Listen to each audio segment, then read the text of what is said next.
Hey guys, in this video, I'm going to show you how you can install and set up MongoDB on your Windows operating system. So let's get started and let's see how we can do it. So first of all, open your favorite browser and search for MongoDB, and the first link which will appear here will be from mongodb.com. So we are going to click on this link. Now on the main homepage, you need to select the product section here and then click on Community Edition, which will redirect you to the Community Edition web page. So here you can see download community. So just click on the download community button, which is going to redirect you to this web page, which says MongoDB community server. And this is what we are going to download. So when you scroll down a little, you will see the latest version of MongoDB which is available, and then you can choose what kind of package you want to have. I will leave it as MSI file. So just leave everything as default and then click on the download button, which is going to start the download of this MongoDB Windows x86 64 MSI files. So let's wait for the download to finish, and once this MSI file is downloaded, let's click on this file and let's minimize our browser. And now I can see this MongoDB setup wizard has been started. So let's click on this next button. First of all, we need to agree with those license terms and conditions. So if you agree with those license terms and condition, just check this checkbox and then click on next here. And then we need to select which type of installation we want. So generally I go with the complete installation. So just click on complete here, which is going to redirect you to this window. So MongoDB will be installed as a service on your Windows operating system, and it's going to run the service as network service user.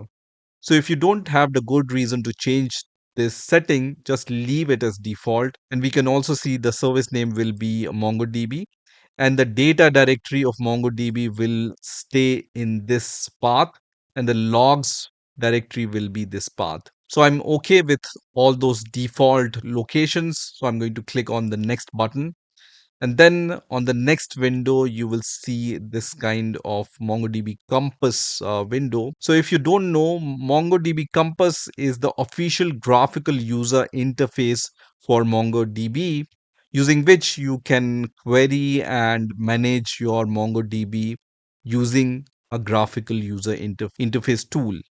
So just leave this checkbox as checked, which says install MongoDB Compass, and then click on next, and then click on install, which is going to start the installation of MongoDB. So at this point, we are going to wait for this progress bar to reach to the 100% mark. So at this point, I can see that MongoDB Compass has been launched, and it says completed the MongoDB 8.2.3 setup wizard. So the installation of MongoDB server is finished. And in addition, we have also installed MongoDB Compass, which is the GUI interface for MongoDB server. So I'm going to click on finish here, and you can see this MongoDB Compass is started. So let me close this window, and I'm going to go to my start menu. So just click on this window start menu, click on all, and then under M, I will be able to see the MongoDB. So I can see this MongoDB Compass here, and MongoDB server is installed as a service. So it's running in the background. So just click on this MongoDB Compass icon from here, which is going to launch MongoDB Compass. This icon is also added as a shortcut on your desktop. So from here also you can launch MongoDB Compass. So when you start MongoDB Compass for the first time, just click on start here, and it's going to give you a small tour how you can use MongoDB Compass, right? Now, in order to create a new connection to your server, just click on add a new connection. And this is the default connection string which is used to connect to MongoDB server. So MongoDB server runs on this port, which is 27017 on your local host. And if it's running, then you just need this connection string. So in order to connect to your MongoDB server which is running, just click on connect here, and it's going to connect to your MongoDB server. And if you see some default databases here, that means everything is working fine. So you can see these databases comes with the installation of MongoDB. So let's create a new database. From here, you can click on this plus button to create a new database. So I'm going to name my database as school, and the collection name will be students here, right? So collection is just like a table if you are coming from the SQL world, and database is database, right? In the newer version of MongoDB, you will also see this option to check this option if you want to create the time series database. For now, we don't want to create a time series database, so just click on the create database button without checking this option, which is going to create my database and also my collection here, right? And then if you want to insert some data into your collection, just right click on your collection. And from here, you can rename your collection or drop your collection or open the collection in the new tab. So when you just double click on this connection, it's going to open the collection in the new tab. And from here, you can see this add data option. So just click on this add data, and then you can import the data as JSON or CSV file, or you can insert the data. So let's click on insert document, and every document has the ID associated with it. So this is the default ID. We don't need to touch it. But what we will add here are the other fields. So I will add the fields like name, age, and the major and GPA, and the values of all those fields. And then I'm going to click on insert, which is going to insert this document, right?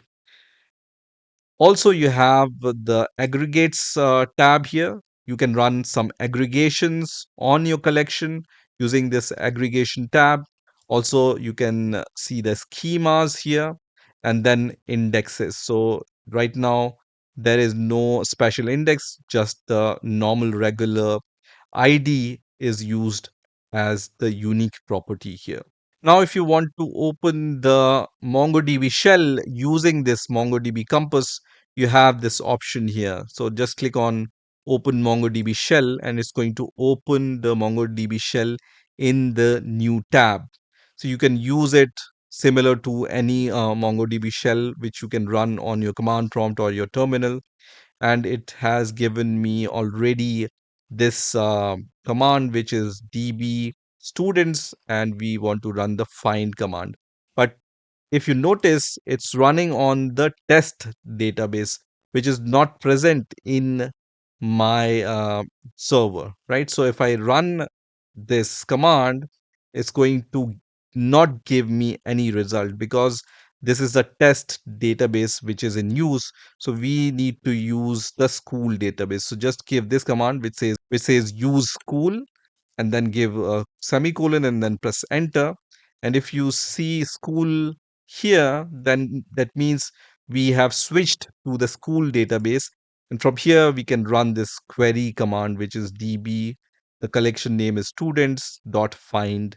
And then when you press enter, it's going to give you the content of the collection, which is student. And we have only one document inside that collection. Also, if you hover over this connection, you can see this open MongoDB shell option here. So from here also, you can open the MongoDB shell. If you right click on your database, you can also see all these information. So if you click on view performance metrics, it's going to give you the performance metric of that database. So if many queries are running at the same time, it's going to show you how many operations are happening, how many of them are read and write operations, and then network tab, and then your memory usage from here. Also, if you right click on this database and then click on show connection info, you will see to which database server we are connected to. And then we have the other options to create a database, this MongoDB shell, and then refresh the database and even disconnect, right? So all these options are available here. At the top, when you go, you can import the saved connection or export it also. So everything is working fine. In our case, we are able to create the database and collection in our MongoDB server, and then we are able to query that also. So this is how you can install MongoDB on your Windows operating system with MongoDB Compass and use it. So I hope you've enjoyed this video, and I will see you in the next video.